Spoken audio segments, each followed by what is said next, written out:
Yo, what's going on YouTube? Welcome back to another video. Today we're going to be talking about the college football playoff and the very first game of the 12-team playoff as the Indiana Hoosiers are traveling to South Bend to take on the Notre Dame Fighting Irish. Short trip for Indiana as we have an in-state battle, which I think is very good for the sport, even though I would have liked to seen, some SEC teams come up and play in the North and then some Northern teams go down and play in the SEC. Even though that's not happening, I still think this matchup is a pretty good one, in my opinion. Now, let's get into the football side of things. Matchup wise, I think the matchup to watch is Indiana offense versus Notre Dame defense, specifically wide receivers and quarterback versus Notre Dame's defensive backs. The reason I say that is we saw Indiana versus Ohio State up front get absolutely demolished on the offensive line. They had some good runs, don't get me wrong. They ran the ball okay against Ohio State, but where the real problem was protecting the quarterback, giving him time to throw. In Ohio State secondary, they just pressed man all game basically. Indiana got some pass interferences on Igbenosum. Other than that, though, it was a struggle to move the ball. And Notre Dame secondary has been playing as good as any secondary in college football. We can look at it really quickly. Led by Xavier Watts, he's now the leader of the room. Now that Benjamin Morrison, he's out for the season. He got hurt a couple weeks ago. But even since he got hurt, this group has stepped up its game tremendously. As you can see, they're racking up interceptions. Just last game against USC, they had 2 pick sixes. I believe they were 99 and 100 yards. So we're talking two of the longest pick sixes in the history of football. Yeah, all in all, Notre Dame secondary, pretty stinking good. And Indiana, they have some really good wide receivers. Omar Cooper Jr., yeah, his average is 21 yards a catch. He's their big play guy. They're probably going to look to get him going early.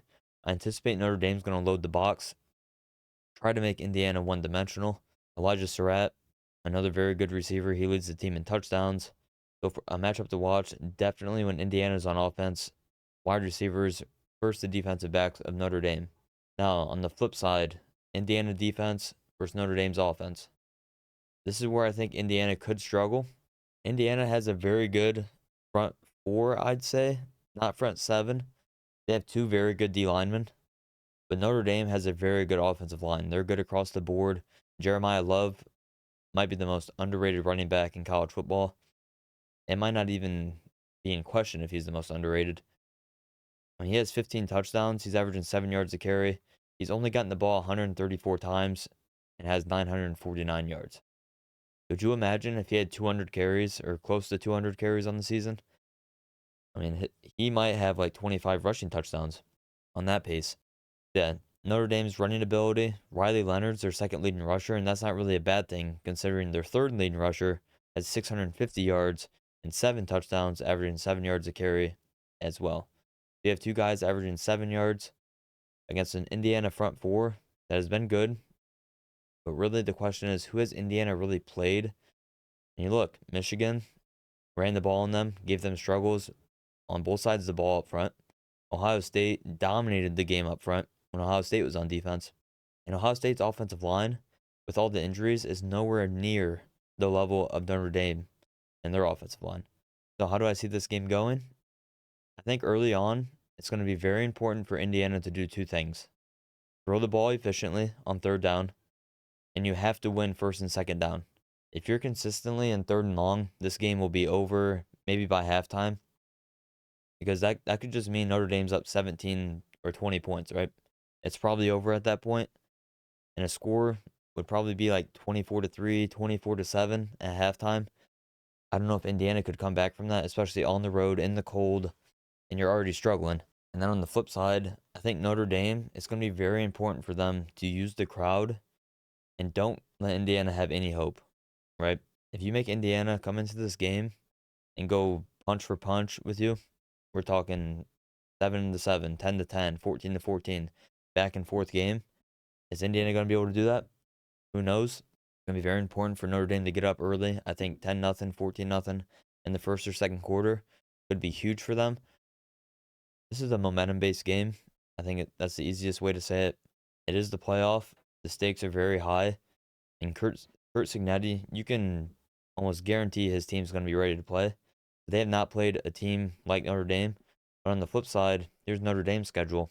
Notre Dame has looked as good as any team in the country the last several weeks, or months, I guess. But the question is, who have they played? Now, it's been a while since they lost, obviously, week 2. You look at the scores and the domination since then. Navy and Army are their 2 hardest games, probably, or 2 ranked opponents. I think USC was definitely a harder opponent for Notre Dame.